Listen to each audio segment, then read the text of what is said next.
I'm Neelima Chakra. I coach professionals to enhance their influence, communicate and connect confidently with their ecosystem, and be visible, valued, and rewarded. In this 17th episode of Leading with Purpose, my guest is Vikas Tyagi. With over 20 years of experience in identity and access management, he is deeply passionate about securing digital access and enabling organizations to operate safely and efficiently. His journey began in northeastern India, where he completed his schooling. He studied engineering in Punjab, started his career in Pune, and eventually settled in New Jersey. Currently, he is an executive director at JP Morgan Chase. Beyond his professional life, he is a devoted father to two amazing daughters. He is also an avid hiker and explores trails across New Jersey and New York almost every week. He has undertaken challenging treks, including the Everest Base Camp and Mount Kilimanjaro. Hi, Vikas. A very warm welcome to Leading with Purpose. I'm so happy to host you today. Thank you so much. It is a pleasure. Shall we start? Yes, please. All right.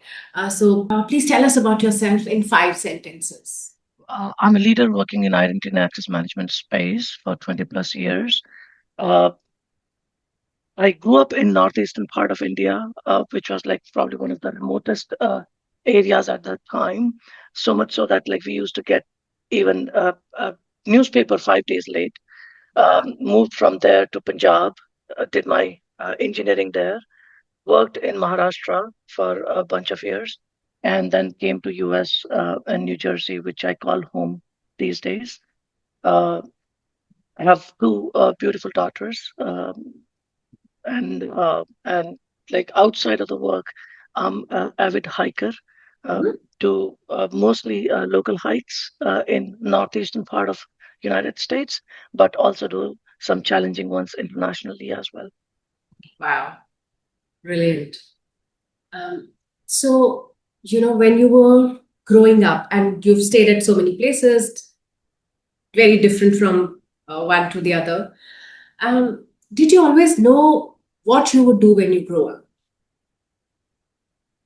Not actually. Uh, Growing up, like so I have changed directions so many times. Um, Growing up, I wanted to be a doctor, and this was till I was in high school. In Mhm. fact, I gave the entrance exam at that time, which was conducted at state level as well. But at that time, at least in India, it was either become an engineer or a doctor. So, all right, go to engineering. Didn't know anything about computers at that time. Uh, but all right, did the computers engineering, but honestly was not very interested in software development, IT, and whatnot. I wanted to go in defense. Uh, Okay. applied, applied in Air Force, uh, cleared their exam, cleared my SSB, Mhm. and was happy. All right, my life goal is getting met, and then boom, I was rejected medically, Oh. and and it was a PR, which is permanent rejection. So now I was outside, like out of college, no jobs, had many months of unemployment to show at that point of time, Mm. which becomes very difficult to explain when you are applying as a fresh graduate. That Mm. right, like, well, how do you explain this gap in employment? Like, how do you explain that you didn't get a job out of college? Mm. Uh, Struggled quite a bit to get an opportunity. And that's where I decided that, you know what, I need a fresh start. And I gave entrance exam for place called CDAC in India, which was one of the premium institute for postgraduate trainings in computers at that time. Mhm. Uh, did my that 6 months course in there, and from there, then I like that my journey started in IT. Got interested in that. Uh, Joined a bunch of companies, like one after another, uh, in India in that area. But still, I was not in IM field till I think 2003. Mm. And I still remember the first project that I did in this space. It was sold by the salespeople saying that we have experts in this area uh, working for us. So we'll be able to do it in 27 days. I still remember the number of days it was quoted for. Uh-huh. And we didn't know anything about any of the technologies that were to Mm. be used. Wow. Uh, like for that one, about a month and a half calendar duration, it took a little more than 27 days, but we practically lived in the office and still delivered it. And but that's like when you are working on something for like literally at that time we were working like 20 hours a day. Mm. That's how I got into IEM field. So Wow. trial by fire. Trial by fire it was. Um, so, starting as a software engineer after some misstarts, and then coming to this position where so many people look up to you, what do you think, guided your choices along the journey? One of the things that I never did was plan like very long term, which in hindsight, like somebody could say is a mistake as well. But what I did was I opportunities that were presented in front of me and made the best use of those. Mm. Maybe those were not the best uh, opportunities at the time, but in long run they worked out. Mm. And the second was a calculated amount of risk that I took. Example uh, being out of college, being unemployed, and committing to about 50,000 rupees in fees in CDAC, which was a big deal at that time, to invest more, uh, to change the direction of your career, right? So, Mm. so those are the things I think were there. But uh, it was like whatever opportunity presented itself, I took that to get Mm. to the next level, to get to the next work, get to the next project, like whatever you might want to call it. Okay. So, did a good job with whatever came your way and took some calculated risks, and you Correct. think they paid Correct. off. But at that point of time, you also mentioned that you did farming also for some point of time, and you wrote SSB. They're very very different. You know, the journey is very different. It started off very differently. So after doing computer science engineering and then going back to it, what kind of what made you go back to it? Was it because, hey, I've done engineering in this, let me fall back on this itself? So, what was going on in your head?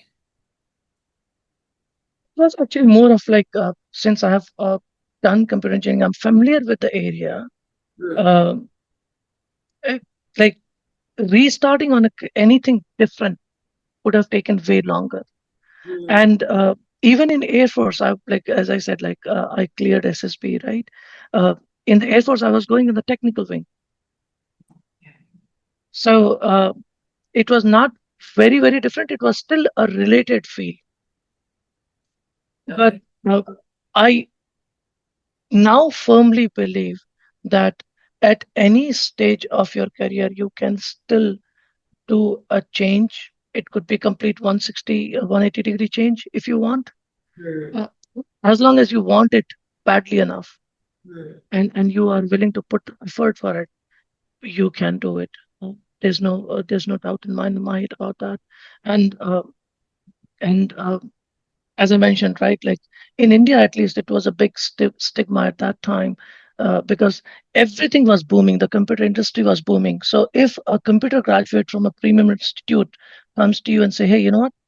I've been out of job for a year or so, Mm. then your resume itself probably will not be shortlisted. So I I overcome that like by doing CTAC or whatnot, right? So point being, if option A doesn't work, try option B, try option C. There are always options. If somebody tells me that I don't have options, I don't believe that. Okay. So, not believing that you don't have options, doing the best at what was in front of you, and taking risks. What else do you think helped you reach here? Knowing people, having friends, having the trust of your family, right? That's the most important part, to be honest. Like if you can share everything with your partner, your parents, your kids, that's important.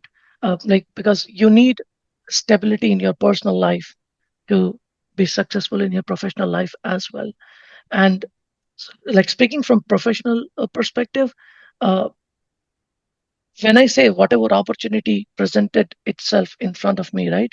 Those opportunities didn't present by themselves. They presented because I knew someone, I made some good impression on someone, and they said, hey, Vikas, you did a, we enjoyed working with you on XYZ.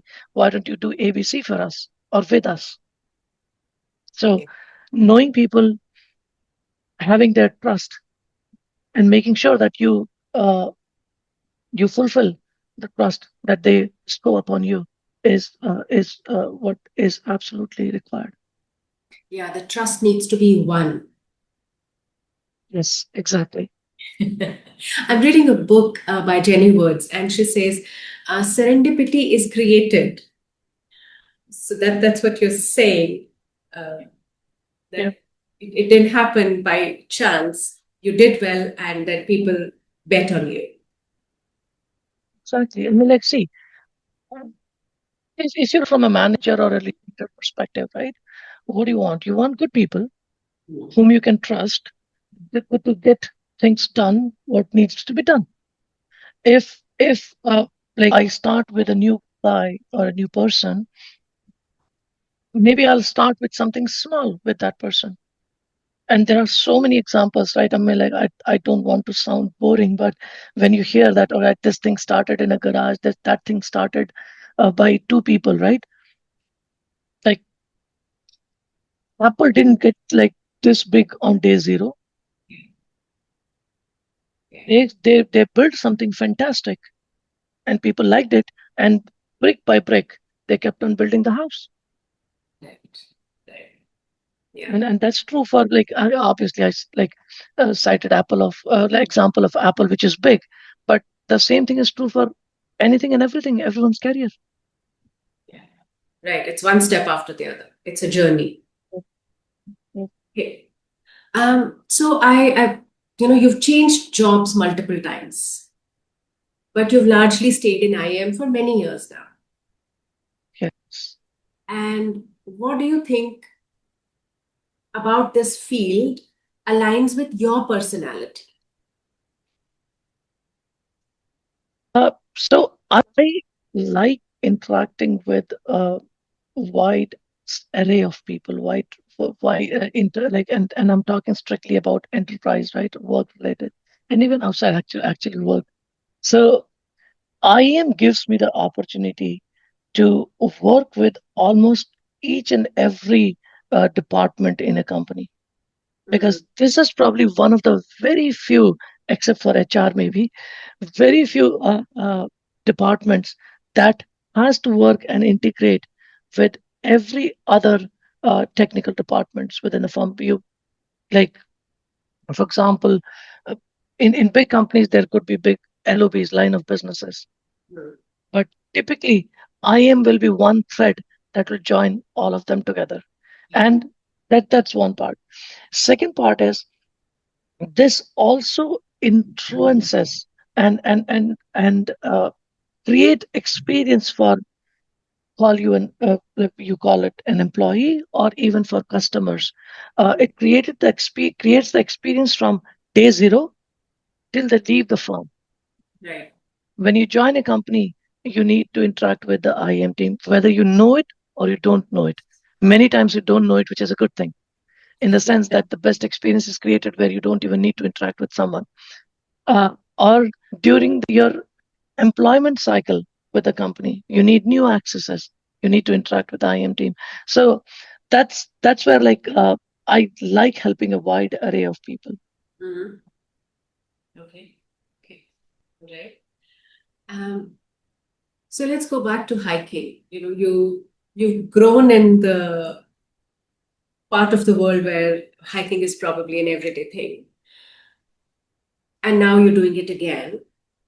Is there any parallel that you draw between hiking and the everyday work and life?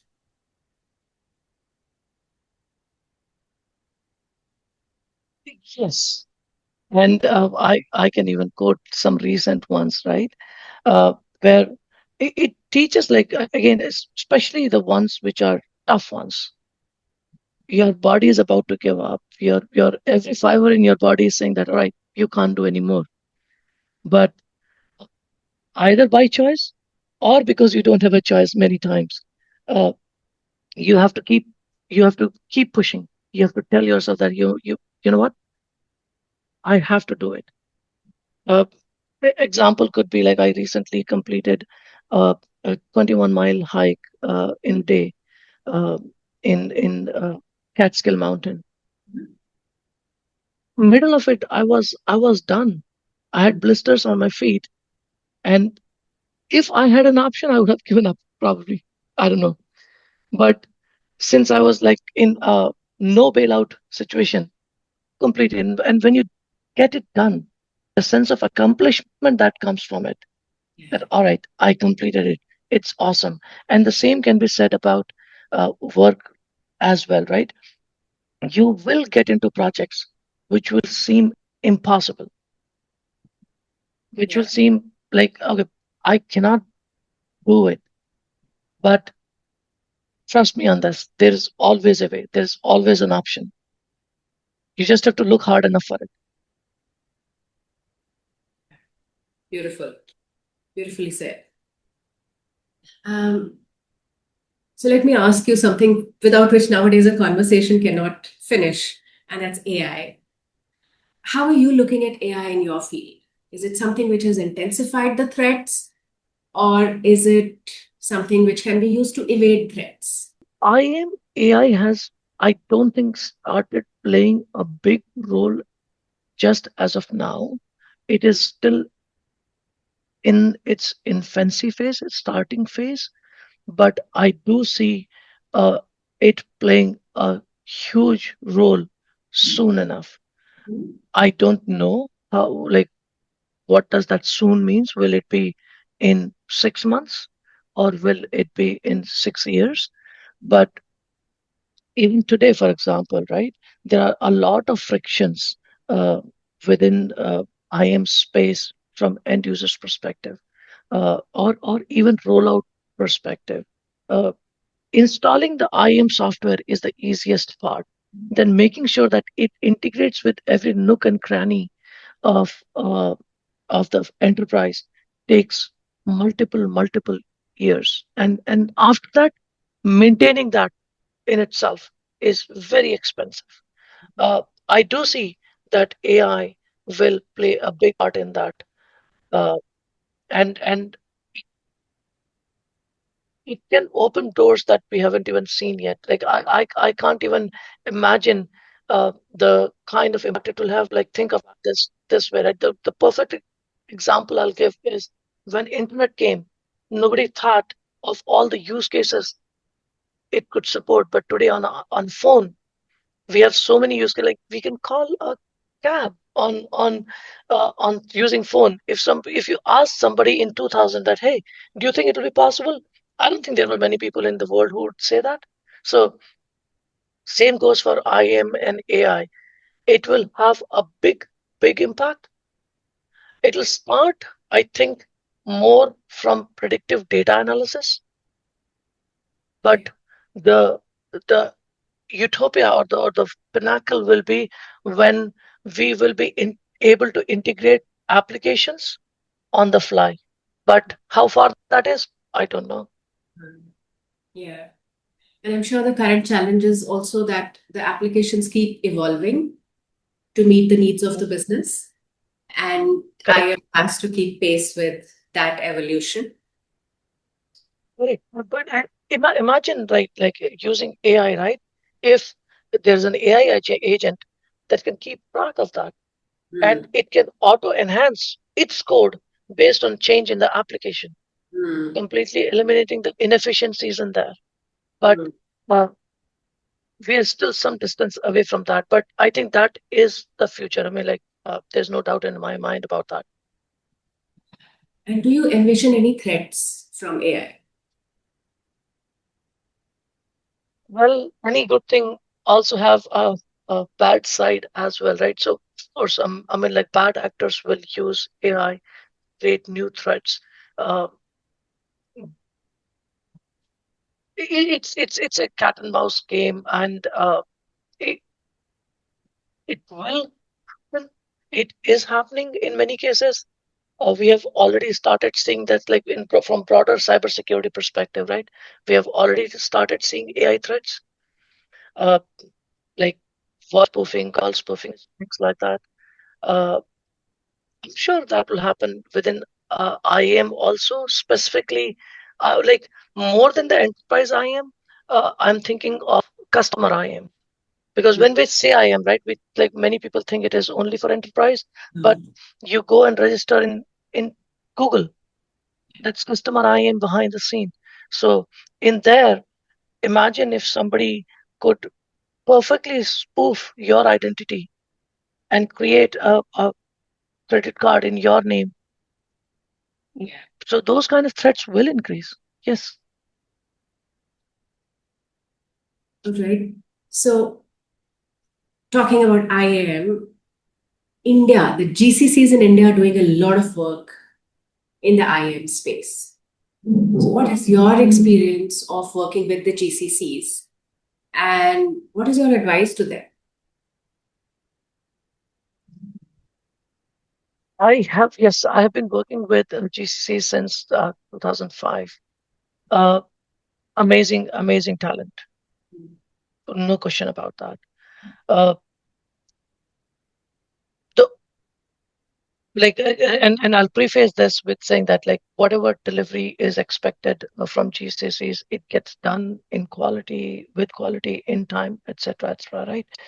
Uh, so I can sing all the praises, but here's where I suggest, like, a little bit of improvement is needed many times. Don't wait for somebody to tell you what to do. Hmm. Many times, and this happens especially at junior level, right?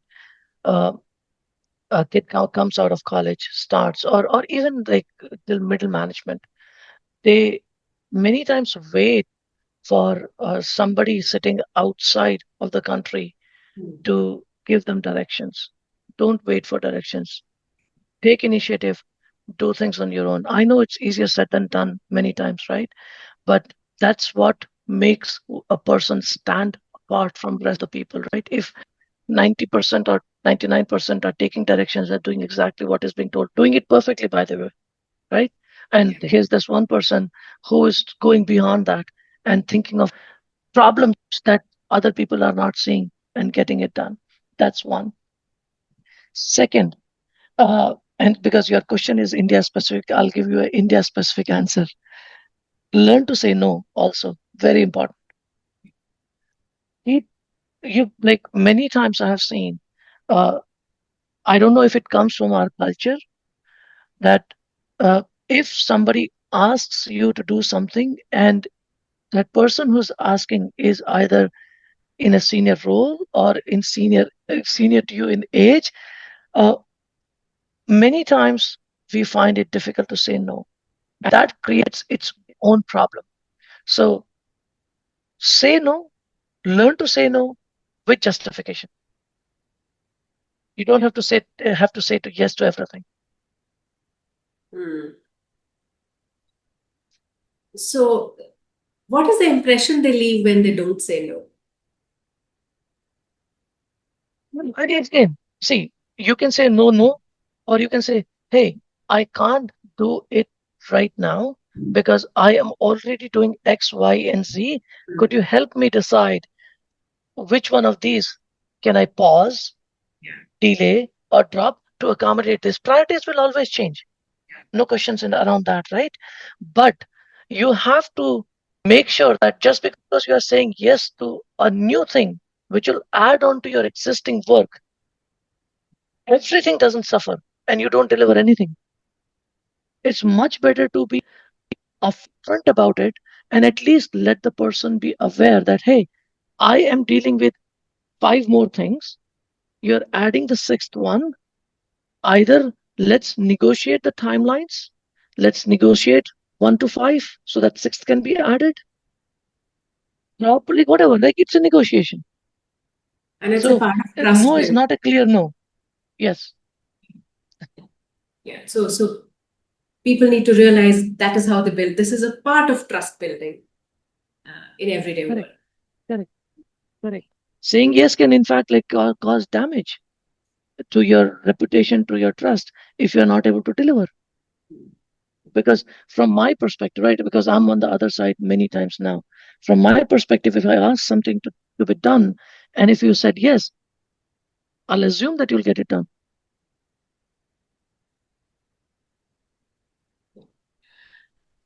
What can they do to get ready? Get future ready.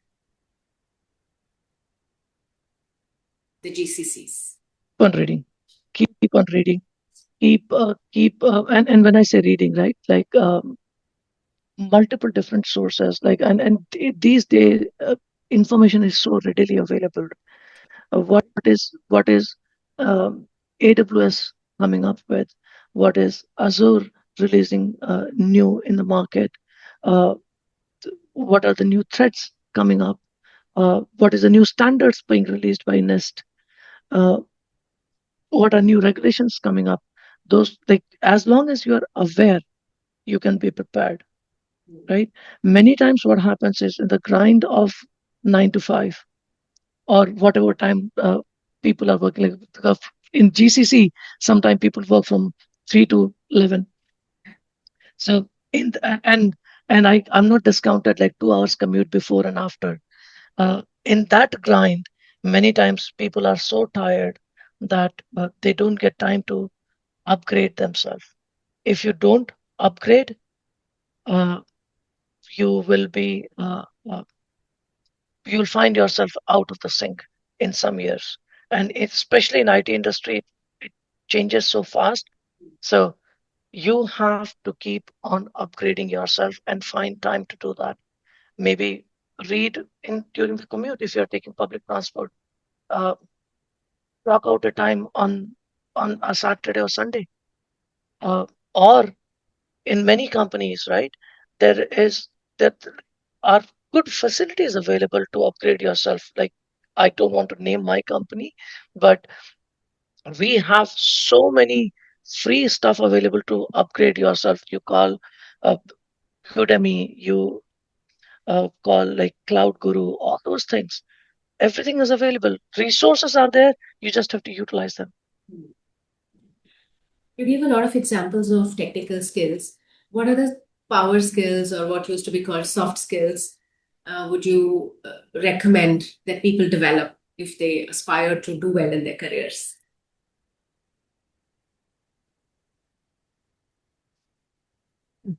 So there are so many in this, right? But if I have to list down a few, uh, interact with people, and not just like you can't be talking technical all the time.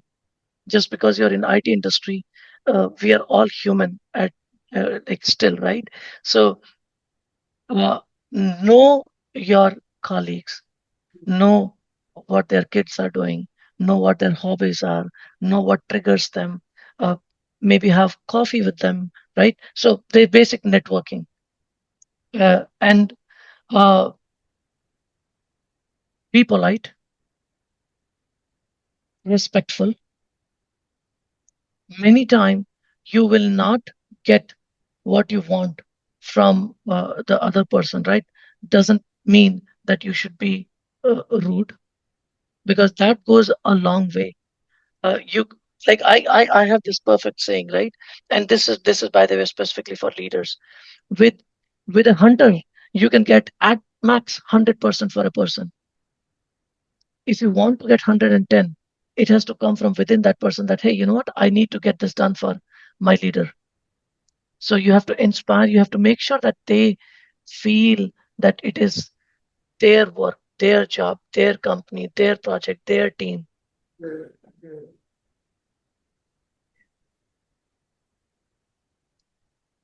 So the engagement is triggered with the behaviors.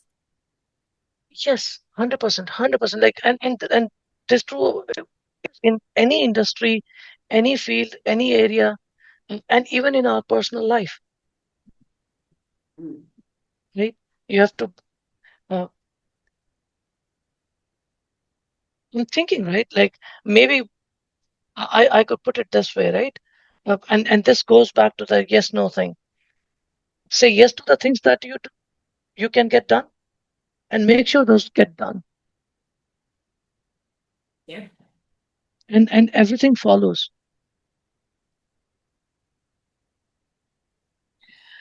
So we've talked about some, 20, 25 years of journey, starting from hills, coming to the US,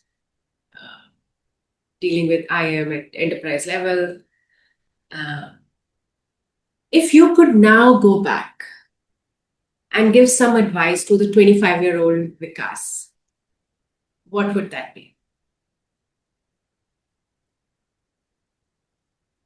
I know I said take risk, right? Probably I should have taken more risks. I am by nature a little bit of risk averse person. I did take some risks, but many times, not all the times, but many times those risks were taken when I was pushed in a corner. Hmm. Uh, if I have to restart and redo things, I would probably take more risks. And I'm talking career wise, right? Uh, say yes to things that I'm uncomfortable with. Hmm. Uh, you will never have done everything in your life, career wise, right? Technical wise, right? So, whenever a new challenge comes, new opportunity comes, new growth opportunity comes specifically, that opportunity will have things that you have not done. So say yes to that. Raise your hand. Make sure that your leaders have confidence in you by seeing the deliveries that you have done. That, hey, you know what? Maybe you can stretch and get that done. So take more calculated risk is what I probably would have done, would do differently. I also like the way you talked about growth. It's growth in terms of, we're not talking about designation here clearly. You're talking about growth, which Yeah, means doing things that you have not done in the past. That is an essential correct, element of growth. correct, correct. And like, you will never have 100% matching job description in the next level. It is in the next level because you have not done it. Yes. Yes. All right. Is there a message that you have for mid-career professionals who aspire to grow? You've said a lot of things already. Is there anything you want to add? Yeah. No, I can just summarize it, right? Like, have a priority list. Hmm. I'll say like priority is not list. Have a priorities for every like short term, long term. Some of the people that I've talked to, right, who have grown much more than me in their career, for example, uh, they tell me that they planned their career 10 years in advance. Okay. There are examples like me who can reach the higher echelon of the career without uh, planning, but more often than not, it requires planning. You Hmm. have to know what you want to get to reach there. So plan your career and then break it down into yearly chunks. Hmm. That's one. Second, uh, don't be scared of doing things that you're uncomfortable with. In fact, like all the uh, people that I've heard who are in like big leadership positions, they also say that, hey, I was very scared of taking that XYZ new responsibility. Uh, and one thing that I would say, like, and I just remembered this, is find a mentor or two. That is extremely important. Uh, I wish that I had someone like that in 2006, 2007, 2008, who would talk to me about, hey, what next 10 years should look like for you? What next 15 years should look like you, rather than, hey, what is the project today? Yeah. So find a mentor, have a priority, and don't be afraid. Mm. And one last thing that I'll say, right? End of the day, make sure that you are happy, because your first responsibility is towards yourself. If you are unhappy, I with circumstances, with a project, with a company, either change the project, company, or change yourself, or change your circumstances. Because if you are unhappy, you will make other people's unhappy, and that will not get any positive results for anyone. So make sure that you are happy in your life, in your profession, in your work. I really want to pick your brain here on this, long-term planning that you're talking about, 10 years, 15 years. And probably 10 years back, talking about 10 years made more, made a lot of sense because there was a reasonable amount of predictability. With the pace of change which we're now seeing, what is the new long term? It is still that. It is still that. Like, I'll flip it, flip the question a little bit, right? I can predict the future. It is unpredictable. That is Yeah. the prediction, right? So the successful person will not be someone who creates something, a plan today in terms of technology, for example. A successful person will be who creates the 10-year plan in terms of the growth that they want. Technologies can keep on changing. Something that you were doing in COBOL yesterday, you were doing in uh, Java half a day back, and you are probably doing in Python and something else today, right? Technologies will keep on changing, but human beings are still human beings. That the requirements are still requirement. You still need to do banking. You still need to go to hospital. You still need to buy a car, right? So these things don't change, and you still need people to get things done. Maybe 50 years back, you needed 100 people to make a car. Today, you need 5 people to make that same car, but you still need people. So you have to be adaptable. And the way I'll put this is, think of it like a stock market. On a Mm. daily basis, it might go up and down. On a monthly basis, it might go up and down. But if you see a long-term trend, it's going up. Mhm. So make your career priority decision for 10 years as a stock market plan, 10 year, 15 years plan, and don't worry about the short term up and downs. So it's like we say, career is a marathon. It is not a Yes. sprint. So run it like that. Um, and I like the way you're talking about it. It is about what you are, the skills that you're learning, and how you're growing as a person more than, what the skill that you're growing in. It is not one skill you're growing in. It is the journey of growth that you're taking. And we have to differentiate between the technical skills which are required for a project or for a specific time versus skills that you need as a person. How do you deal with people? How do you deal with people who are 3 levels below you? That is Mm. equally important, or 10 levels below you. That is equally important, uh, if not more. Like, if like I don't know, like, what is the office sitting culture these days in India, but like back in the days, it used to be cabin and open floor, right? Inside the offices, all the senior leaders used to sit.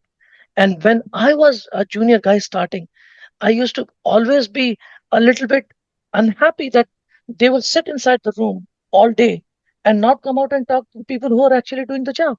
So don't be that person. Talk to and make sure that you encourage people who are 3, 4, 10 levels below you as well on a regular basis. I also see the peer interaction is very important. In their everyday jobs, people may be talking to their teams because they need to. However, the peer level interactions, they become very, very transactional. And if you know, the quality of those interactions can really deteriorate, or it can be absent altogether. Correct. And in this, right? And I apologize for my throat. If you are a purely transactional person, I am not sure if you, and exceptions are always there, but if you could go too much in the career, you have people like working with good people. You have to be a nice person, a genuinely nice person who can give without expectation of receiving something in return. And I'm not saying like just keep on giving and giving, right? Eventually those good deeds will come back to you. Help people, and people remember that, hey, XYZ helped me without me anything giving anything back. So it's kind of an IOU that you spread around, right? Not everything will pan out, but some of them might. Who knows? Yeah, you So build relationship equity in the process. yeah, yeah. Like as like again, one of the famous quote goes, right? Not mine. Be the change that you want to see. Be that nice person. All right. Awesome.